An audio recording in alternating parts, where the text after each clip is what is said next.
जय हिंद सभी के खतियानी जोहार। और जिस तरह बड़का गांव गोंदलपुरा में बीसीसी, सीसीएल और एनटीपीसी ऐसे जो आए थे वहाँ का ज़मीन खरीदने और वहाँ का ग्रामीण लोग से मीटिंग करने, तो एक बात बता दे भैया कि वो जो ग्रामीण का जो ज़मीन है ना वो आप लोग तो ले लीजिएगा, फिर हमारा खतियान कहाँ से आएगा? फिर हमारे जो वहाँ का आदमी लोग जो काम नहीं करते हैं, नौकरी नहीं करते हैं, वो खेती बाड़ी करते हैं, वो कहाँ जाएंगे? ठीक है, वो कहाँ जाएंगे? उनको तो वहाँ से निष्कासित हो जाएंगे। फिर वो लोग को कहाँ बसाना है, क्या करना, उसको तो लेना देना नहीं हो, तो पैसा दे के निपटा के चला जाएगा। और हमारा ब्लैक गोल्ड, काला सोना जो हमारा है वो ये लोग निकालते रहेंगे।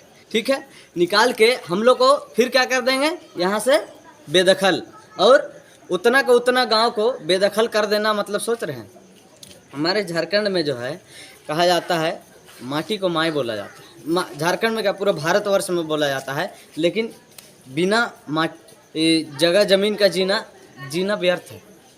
इसलिए रहिएगा कहाँ, खाइएगा कहाँ, करिएगा कहाँ? हाँ, उतना आदमी का खेती चला जाएगा, किसानी चला जाएगा, उतना आदमी का रोजगार चला जाएगा, काहे कि वो लोग तो नौकरी करने वाले हैं नहीं। ये बड़े बड़े कंपनियां यहाँ आती है और यहाँ का ज़मीन लेती है और हमें वहाँ से बेदखल कर देती है और हमें जहाँ तहाँ भेज देती है। फिर हम लोग आ जाते हैं गैर मजदूर में। ठीक है, और एक बात बोलना चाहेंगे, ये बड़ी बड़ी कंपनियां जो आती है यहाँ, ये सरकार के नेतृत्व में आती है। ठीक है, सरकार के नेतृत्व में आती है। अब भैया जिसको मंथली इनकम मिल रहा है 1.5 लाख से 2 लाख रुपया, तो उसको क्या फ़र्क पड़ता है कि गरीब उठे चाहे मरे?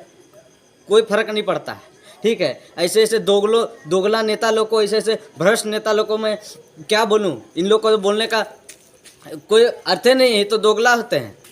जिधर मार उन्हें हम लोग झारखंडी में बोलते हैं, तो वैसे आदमी रहते हैं। इन लोग को कोई फ़र्क पड़ेगा? नहीं फ़र्क पड़ेगा। किस लिए फ़र्क पड़ेगा भैया? उतना था जो ज़मीन लेगा, उनको तो ये सालाना सैलरी जो 1.5 लाख के करीब मिलती है, उसके अलावा भी जो ज़मीन वहाँ खरीदा जाएगा वो कंपनी वाली इसको पैसा देगी। तो इन लोगों को तो बैठ बैठ के खाना है। वो गरीबों का दर्द कौन समझता है? जो गरीब है वही समझता है, उसके अलावा कोई नहीं समझ सकता है। किस लिए नहीं समझ सकता है? कि हम शुरू से जो बिना नंगे पैर रोड में चले नहीं हैं, वो क्या जानेंगे गरीब का दर्द। ठीक है, तो ये नहीं होने देंगे। और इतना बात बता दे, जितना कंपनी है हमारे झारखंड को लूटना बंद करें, और हमारे झारखंड में आके हमारे ज़मीन को नहीं ले सकते। जब CNT एक्ट यहाँ लगा हुआ है तो कैसे ले सकते हैं?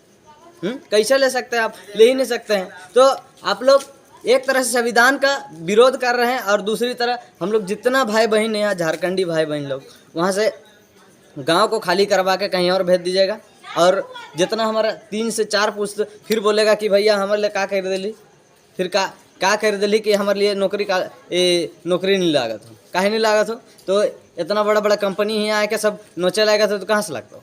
ठीक हो, वहाँ तो हम इनके अब झारखंड के आदमी मन हैं वो जागरूक हो जाए। जो झारखंड के जो आदमी लोग हैं वो जागरूक हो चुका है। अब वो ढकोसलाबाजी और कंपनियां यहाँ आती है, हम लोग को धोखे से हम लोग को बड़ा बड़ा क्या बोलते हैं महल दिखा के ठग के जो ले लेती है ज़मीन, अब नहीं होगा। इसलिए अब हम लोग झारखंडी जाग चुके हैं, अब ईंट का जवाब पत्थर से देना जानते हैं, और विरोध करना ही करना है। किस लिए? कंपनी आती है, हमें निष्कासित करके चली जाती है, हमें बेरोजगार करके चली जाती है। हम लोग कुछ दिन का पैसा, अरे पैसा जो है कितना दिन रहेगा? अब वही ज़मीन रहेगा हमारे पास तो कितना दिन खेती करके मेरा आने वाला पीढ़ी दर पीढ़ी खाएगा बैठ के जी। ठीक है, किसानी हम लोग किसानी नहीं करेंगे तो क्या खाएगा? रईस का बेटा लोग खाएगा।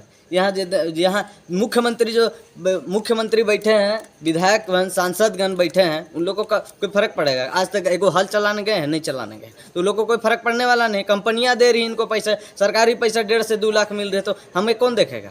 तो हमें खुद सशक्त होके, एकजुट होके हमें लड़ना होगा, और मिल के लड़ना होगा, ताकि हम लोग इनका जवाब दे सके। हम नहीं चाहते कोई कंपनी, झारखंड में कोई कंपनी नहीं चाहते हैं, हमें हमारे हालत में छोड़ दे। यही बात के साथ धन्यवाद।